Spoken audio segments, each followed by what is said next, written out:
our big premise is, okay, give the kids something that they can become confident in. And I'm not talking about self-esteem. I'm not a big self-esteem is sort of get a pat on the back, but you haven't achieved anything. I like the idea of self-confidence. Self-confidence, the distinguish is you're getting a pat on the back because you built some capabilities and then you become more confident in your capabilities.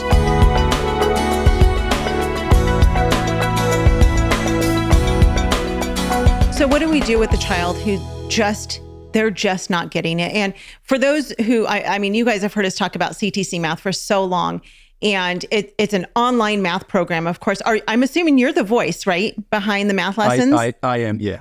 Okay, yeah. So I recognize the voice, unless you have somebody who sounds very similar to you. But what Pat does is he teaches the math lesson online. So you stream it through, your device, any kind of computer. And he teaches the math lesson, and it's taught so well. I mean, just step by step, exactly what it is that he wants the child to learn for that lesson. And then the kids get to practice those lessons on the computer. And so it's so well done. But for the child who maybe they're still just struggling, like they're still just not getting it, do you suggest that mom just puts it down for a time? Or is it better to have the child maybe go back and start over a few lessons before? What have you found to be the most effective way for kids to actually learn? Yeah, we'll certainly go back to a previous year, or even even a couple of years, depending. I mean, one of the things that we would encourage you to use at home is the diagnostic test, because the diagnostic test then will pick up some gaps. Because let's say they're in grade 4, and if they're in grade 4, they might have some gaps that they really should have covered way back in grade 2, right? Right. But that doesn't mean they have to do the whole grade 2 again. That would be frustrating, because some of it will be just too easy for your child.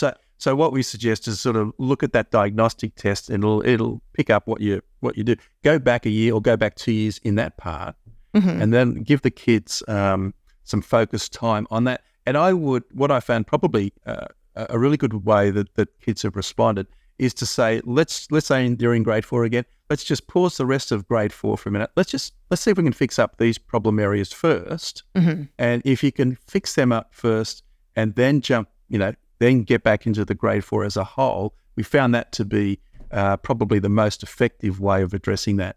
In terms of just having a break completely, I think rather than have a break completely, I think just go back to an earlier grade, I think. Yeah.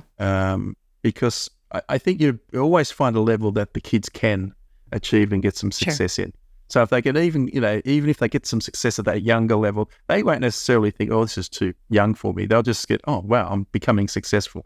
I'm building my confidence, and with confidence you build your capabilities, and that's what I find. I mean, that's what I guess our big premise is, okay, give the kids something that they can become confident in. And I'm not talking about self-esteem. I'm not a big self-esteem is sort of get a pat on the back, but you haven't achieved anything. I like the idea of self-confidence. The distinguish is you're getting a pat on the back because you built some capabilities and then you become more confident in your capabilities.